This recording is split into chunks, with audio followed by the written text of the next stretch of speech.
Clavela, tem minha clavela ali. Just right here.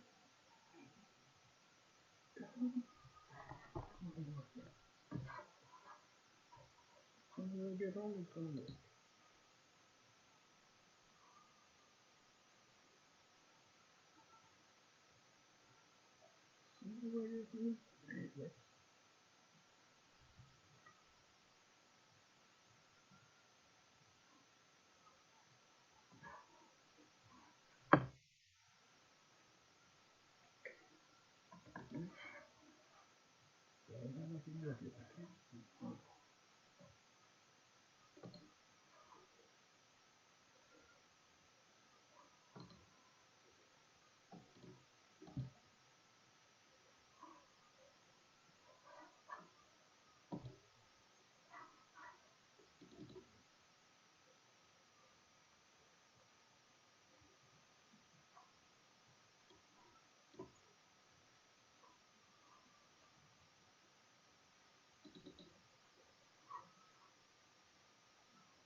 Jumlah meeting dia, bahasa itu jumlah meeting dia.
La en Haïti, vine découvrir pays. Qui t'aime mener? Qui t'aime mener, vine soufflage. Qui t'aime mener, vine découvrir ta artiste. Qui t'aime nous mener, jouer une tradition nous. Qui t'aime nous mener, découvrir saveur gastronomie. Qui t'aime nous mener, vivre feeling musique nous. Qui t'aime passion nous. Qui t'aime mener et découvrir histoire nous.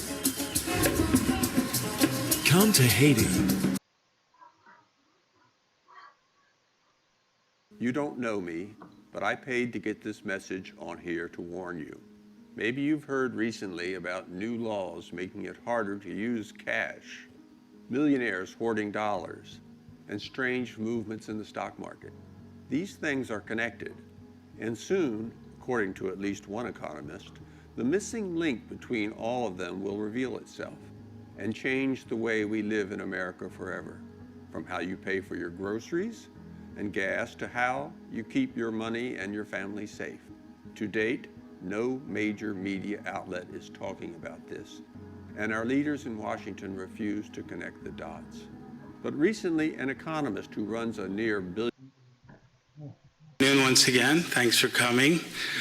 Just want to say that we depend on Dr. Chomsky, or Professor Chomsky, to give us a story behind the story. And he, as you know, will often contradict what we see in the media. Thank God for that. And as he informs us, we can inform our community. So nothing more needs to be said by me. Please give a hand to Professor Chomsky.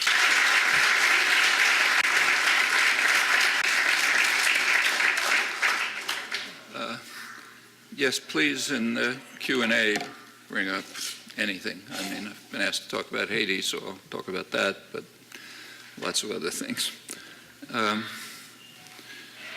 If any of you have ever flown into Haiti, you've been greeted.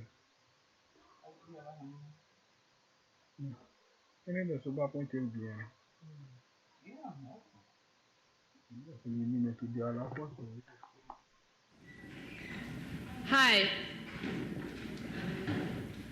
my name is Melinda Mann, and I'm a staff person at Grassroots International and also a member of last month's New England Observers delegation to Haiti. We went to witness the restoration of President Aristide and also to accompany Haitian peasant leader Sivan Jean-Baptiste back to his hometown of Hench in Haiti's Central Plateau after he had been out of the country for several years in exile because of the coup. I want to welcome everybody here today on behalf of the organizations who are sponsoring this event. Those organizations are the Haiti Anti-Intervention Network, the New England Observers Delegation, the MIT Thistle, and MPP EDF, which is the Papai Peasant Movement Education and Development Fund. We're honored today to have with us Professor Noam Chomsky, peasant leader Sivan Jean-Baptiste, and the members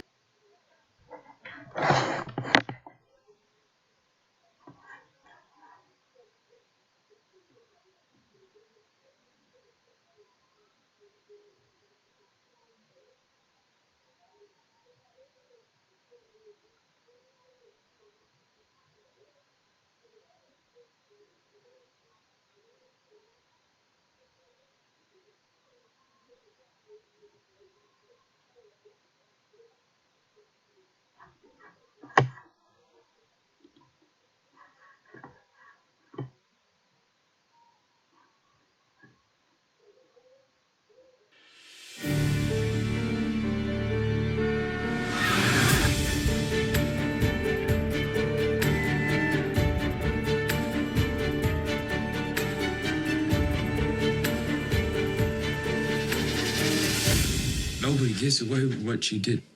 Nobody.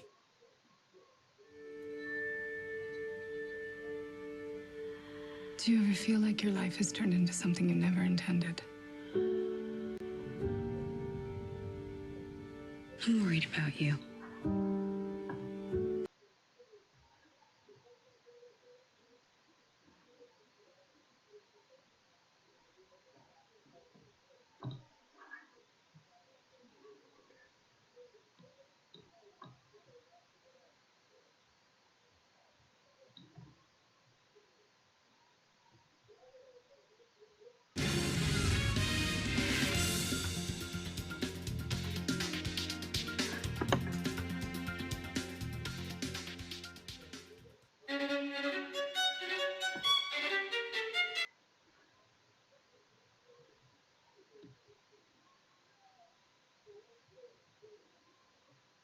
militias have been saying for 8 years now that the reason that they took down President Aristide, the reason the United States is in Haiti at the level it's in Haiti, with Cheryl Mills coming in every time the parliament doesn't do something she wants or the Clintons want or Obama want, they threaten all of the parliaments with, withdrawal of their visas. Yeah. The reason they're all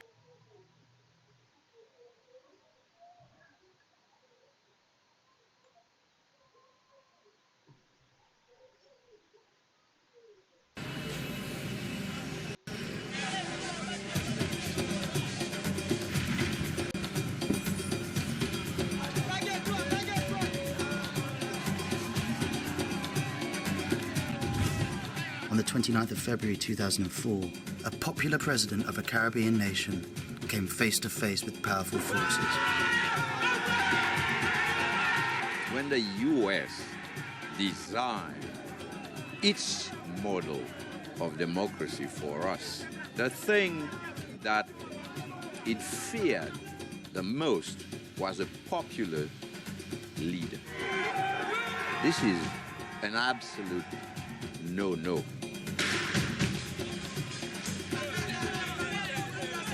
Il y avait une certaine velléité et à implémenter la démocratie. Et en Haïti, malheureusement, les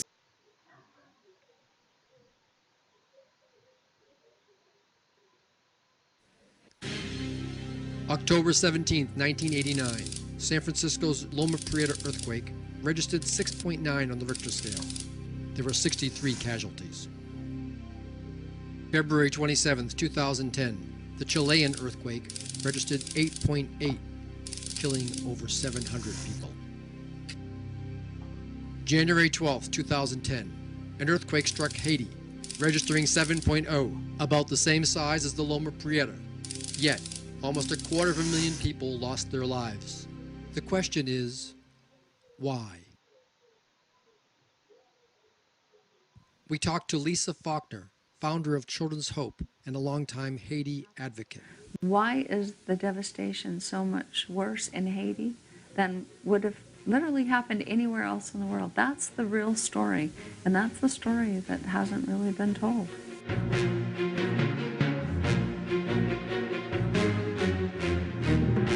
Pierre Labossière is the founder of the Haiti Action Committee and one of the leading Haitian activists in the U.S. Now, when you hear people talk about Haiti, the poorest country in the Western Hemisphere, and they stop it right there, right? You read the press, you hear it all the time. Then you wonder, then they don't tell you exactly, what's going on behind it. So in our minds, we say, wow. We see so many examples where they say black people can't govern themselves, blacks are inferior, blacks can't make it. So you tend to deduce from there that, well, country of blacks, what do you expect? They couldn't govern themselves. Most folks like to think about Haiti as this poor, impoverished, backward people. And, it could be that racism has some large part to play in that, because none of that really is at the essence of the truth. The first European university was in Haiti. The first cathedral was in Haiti. It was the wealthiest colony in the entire world. And it was very systematically drained of all of its natural resources, starting with its very humanity. 50% of the children are malnourished. 1/3 of all children will never turn 5. Why? Why is Haiti so poor? Television evangelist Pat Robertson offers his explanation. They were under the heel of the French, Napoleon III and whatever. And they got together and swore a pact to the devil. In case you didn't buy that explanation, meet Paul Burke, Latin American scholar and professor at Sacramento State University. Haiti is a poor nation because Haiti's an exploited nation. It goes back to the French colonial period, when Haiti was the jewel of the French Empire. The people of Haiti came together. They had their first Congress, and they united and pledged to defeat slavery, to rise up. and fight a war of independence.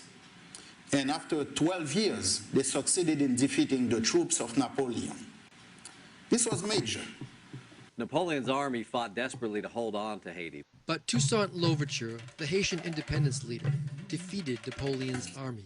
Haiti became the first free black republic in the world back in 1804. Haiti really set the example with the slave revolution. It was historic. It was monumental. It literally shook the world when Haiti rejected slavery and had the successful slave revolution. It so challenged, for example, U.S. hegemony that for over 60 years, the United States would not recognize Haiti. That means wouldn't trade with Haiti. France refused to trade with Haiti. The other thing that Haiti did that not enough people know about is that after Haiti won its own independence, the first thing it did was to support Simón Bolívar and the independence movements all over Latin America, and those probably would not have succeeded without Haitian support. So Haiti didn't just set an example in terms of liberating its people from slavery and setting that example in the world that slaves could rebel against their masters. Haiti set an example for all folks who were oppressed, who faced colonialism. And for that reason, the powers that be in the world made Haiti pay, and they made Haiti pay dearly. Haiti became the place to be defeated. Haiti committed the greatest sin at that time. It called on enslaved people from wherever in the world they were to come to Haiti, and Haiti, they would receive political asylum, and they would receive Haitian citizenship, and Haiti would go to war to defend their freedom. That was a big blow to the world economic system that existed at the time, not only in the Caribbean, but all over the Americas. It was slavery. And so for a nation of enslaved people to rise up like that, man, that's a powerful example. Just think of it. The way that the world responded was to isolate Haiti and to bully Haiti and to try to make Haiti pay for its crime of rising up against slavery and white supremacy. The U.S. and France were not the only countries. Spain threatened to invade Haiti, Germany, Holland. The U.S. and Great Britain and another of the Western industrial, significant powers, all pretty much ganged up on Haiti. Haiti was by itself, completely isolated, completely. It's nice to think romantically that, we probably would support the Haitian independence struggle because in many ways it was modeled after our own. But that's the opposite, because what people tend to forget is that during that period that the United States was run by mostly slave owners. People like Thomas Jefferson, George Washington, for all their courage, all their brilliance, they were also slave owners, and they were committed to the doctrine of white supremacy and committed to slavery. And Haiti's revolution threatened all that. So the U.S. was very hostile to Haiti, and in fact, the United States didn't even recognize Haiti as an independent country until Abraham Lincoln did it, more than a half-century later, after the Civil War, during the Civil War. With these countries threatening constant invasion, Haiti didn't really have an opportunity to recoup, especially from the losses it was forced to pay. Probably the most important event happened in 1825 when France came back, kind of regrouped. Right, this is 20 years later. Haiti's been a free nation state. But France came back and threatened to re-invade Haiti, to reoccupy it, and to re-enslave the people. And they said, basically, either you pay us an extortion fee of what is now about $22 billion in today's money, or we're going to take you back. There were warships circling Haiti a year after year following the revolution. Haiti was weak enough that it really didn't want to go through another war. It had been a 13-year war. They lost, a large percentage of their population was killed during the war. So they decided to pay the fee. Haiti was forced to pay to France the equivalent of $21.7 billion in today's money. Forced to pay that money to France in reparations because the former slave owners had lost their property. What was their property? Our foremothers and fathers. They wanted all the profit from the slaves that they weren't able to sell. The slaves that had found their own freedom, a freedom that wasn't a reality for American slaves, not for many years to come. In order for Haiti to pay the extortion fee to France, they had to shut down all their public schools. So when people talk about Haiti being underdeveloped, when they talk about the high illiteracy rates in Haiti, and they're very high. Illiteracy rates are somewhere around 70%, and that's because they haven't had public schools since 1825. Monies that should have gone into the building of Haiti, monies that should have gone into building schools, building irrigation ditches, building, providing things to build the society, building a healthcare system, went into paying friends. So it really goes back to that period to understand why Haiti today is the poorest country in the Western Hemisphere. It took over a century for Haiti to be able to finally pay off the debt that was extracted, really blackmailed. Unfortunately, when we get closer to 2010, the story actually gets worse, not better. Because finally, in 1990, the Haitian people had a chance for the first time in their nation's history to elect their first free president in a free democratic election. They managed to get a priest that grew up in the poor part of Haiti himself and really understood the people. They talked him into running. His name was Jean-Bertrand Aristide. He had earned a reputation for being a dedicated advocate for the poor. Despite the fact that there was many candidates, despite the fact that the United States had one in particular, Marc Bazin, who they wanted to win and gave a lot of funding to, Aristide won easily. He got, I think, 67% of the vote back in 1990. In the fall of 1991, George Bush Sr. and other nefarious forces overthrew Aristide along with the Haitian military and the Haitian elite, and they implemented a military coup. Aristide was forced from power. But in 2000, he ran for president again. And even though he had only served, total about 2 years out of his 5-year term, it was clear that the people were thrilled with what he had tried to do in that time, because when he ran for president in 2000, he got more than 90% of the vote. And international observers watched the election very carefully. The U.S. was looking for any excuse to delegitimize Aristide's re-election. But it was a free and fair election. He wasn't so popular with the power elite, not only in Haiti, but in the world community. So twice he was subject to military coups that overthrew both of these free elections, and now he's in exile. First, the Clinton administration went after him and started to create kind of an economic blockade of Haiti.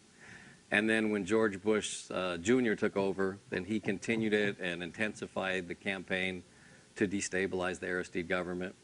Haitians had it written in their constitution that only Haitian nationals could own property, and yet when the U.S. invaded Haiti and occupied Haiti, then that was done away with. So it opened the door, it opened every door and every window to the world really sucking the life out of Haiti. Eventually, it led to the coup of February 29, 2004, which is a day of infamy in Haiti, but for the world, because once again, the will of the Haitian people was violated. And the democratic election of 2000 was overthrown when George Bush sent the Marines in to overthrow their president. You have a puppet government put in there by the U.S. According to the Haitian constitution, someone must have lived in Haiti for 5 years before you can become a prime minister. This guy left Haiti 18 years ago. He lives in Boca Raton, Florida. He was put on the plane and made prime minister by the U.S. And his name is Gérard Latortue. He was put in there to be prime minister. First thing he did, he told the French, "We are so sorry. Aristide is a crazy man. Haiti has no claim against France." So he retracted the whole thing in terms of, the repayment by France of the money they took from us. After all that the Haitian people have been through, now they're trying to grapple with the earthquake.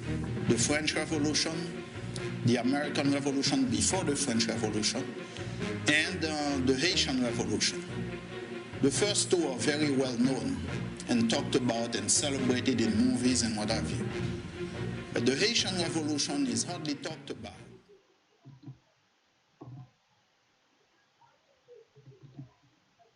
Well, actually, Haiti's revolution did not begin in 1791.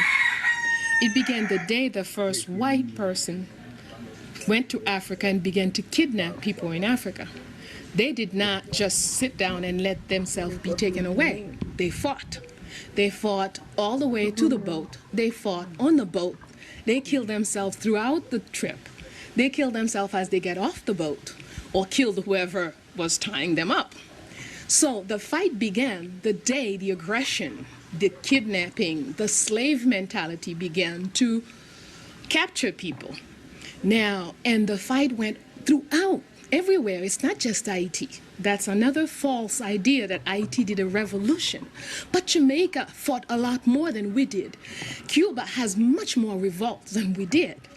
But Haiti, the difference, Haiti succeeded. And that is what makes the difference. But all the islands in St. Thomas, 3 women freed St. Thomas in 1773, took it away from the Dutch for almost a year before they were recaptured with the help of France and British Army. The Dutch put the island back into slavery and arrested the 3 women. But people don't know about that. Throughout Brazil. So the revolution is all over. It's not the Haitian revolution. The Haitian revolution is just one tip of the revolution against slavery that went throughout the world and received its first major success in Haiti.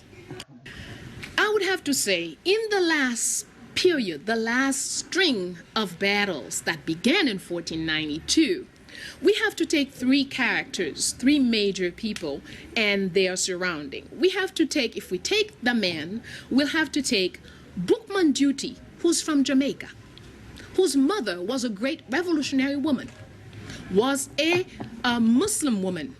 And the reason he's called Bookman, the man of the book, is because his Holy Quran that he refused to give up when they sold him out here.